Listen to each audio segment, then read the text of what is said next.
Flo and Kay have what's described by doctors as this rigidity of thought, these obsessions, these compulsions that are essential to their life to make their life normal. You keep track of these almost every day? Yes. Dave Wagner was fascinated by Flo and Kay's savant abilities, but also intrigued by their obsessions and compulsions. He filmed a news story about Flo and Kay making their color charts back in 1996 for his local news show. You must go through a lot of crayons here. Oh, boy, do we. We always have to buy a new box every year. Among many other celebrities, Flo and Kay have been charting Dave's clothes ever since they first saw him on TV. What colors do I wear? Oh, right now you got white and black on now. They kept clothing charts on me over the years where they would keep track of the color of clothes I wore on the air. Dave Wagner, Pat Sajak, Alex Trebek. They keep track of the color of clothes that my wife wore, my children wore. Elaine Lugadano, R.J. Reynolds. I realized they did this for a lot of people. Is this fun to keep track of this? Yeah. You enjoy it? Yeah. Flo and Kay have been watching television obsessively since they were children. As they grew up, their obsession with TV focused on one game show in particular, the $100,000 Pyramid, hosted by Dick Clark. Ready? 1, 2, 3. From Television City in Hollywood, this is the $100,000 Pyramid. Did you call him? How you did?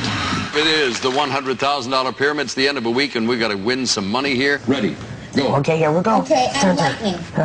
Thunder. Oh, I'm in Love. a very steamy place where you go. Sauna.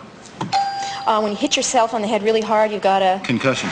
Your tangled hair. Finger brush. Since 1974, they've been keeping tabs on the pyramid. Exotic things. An Asian dancer. Things are exotic.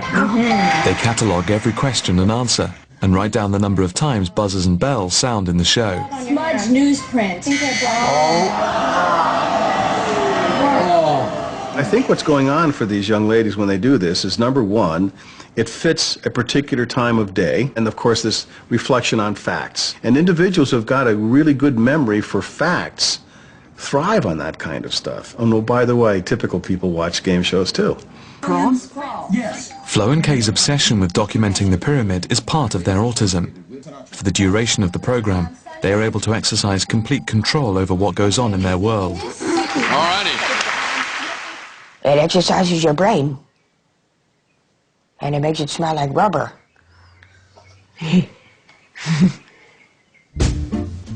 But mainly, they watch the pyramid for Dick Clark, the show's host. If Dick Clark wasn't hosting it, we wouldn't have watched it.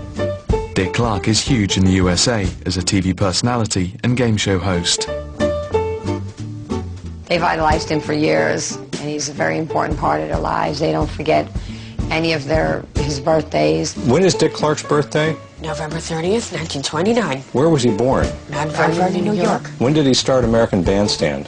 August 5th, 1957. Dick Clark was king of the hill in their book. Over the years, Flo and Kay transformed their bedroom with photos and souvenirs of their hero. It was like a shrine. They had all kind of stuff, extension cords rigged up to toilet paper things. Candle covers and light covers. Like a teenage girl's room from like 1955. Man, it's like as important as air, I think, to them. Yeah. They need food and water and air and Dick Clark. This is what we use for our personal savior. Here's really our personal savior. Oh yeah, well that was so.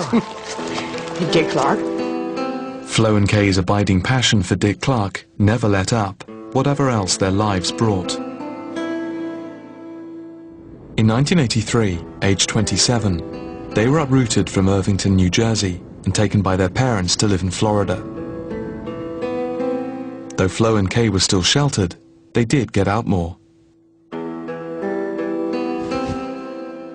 In the space of 4 months, both of Flo and Kay's parents had died. The responsibility of looking after the twins fell to their younger sister, Jane. I took responsibility of the girls. We all decided to live together.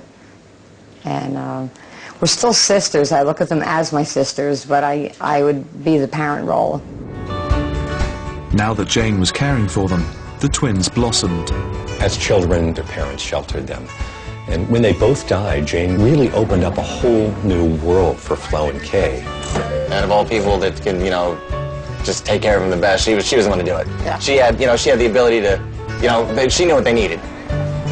They got out and explored the world. They got out and walked. They got out and met people and gave them really incredible freedom. They had spent years listening to music in their bedroom and singing in private. Now they got out and sang it in public. Out in January of 1974, and we bought the record on January the 19th, 1974, Saturday evening. You come home, I gave dream, peaches and cream, lips like strawberry wine. You're 16, you're beautiful, and you're mine. You're 16, you're beautiful, and you're mine. This was a golden age for Flo and Kay, and it gave them the confidence to get in touch with the celebrities they'd been listening to and watching on TV. Here's the first one you ever sent me. What'd you write? One DJ in particular captured their hearts. What did she write? Nick Sanders. Cutie Pie Nick Sanders. When's Nick's birthday? On February 14th, 1963.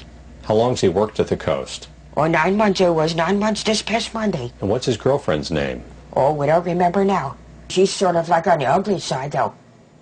She's fat. But for Flo and Kay, there was only one celebrity who really mattered. If you could meet anyone in the whole world, just one person, who would that be? Dick Clark. Hey, Dick Clark? When I told Dick Clark all about you, he said he wanted to meet you on Wednesday. This was the most exciting day of the twins' lives. They were going to meet their hero, Dick Clark. But the elation wouldn't last. Soon their world would be torn apart.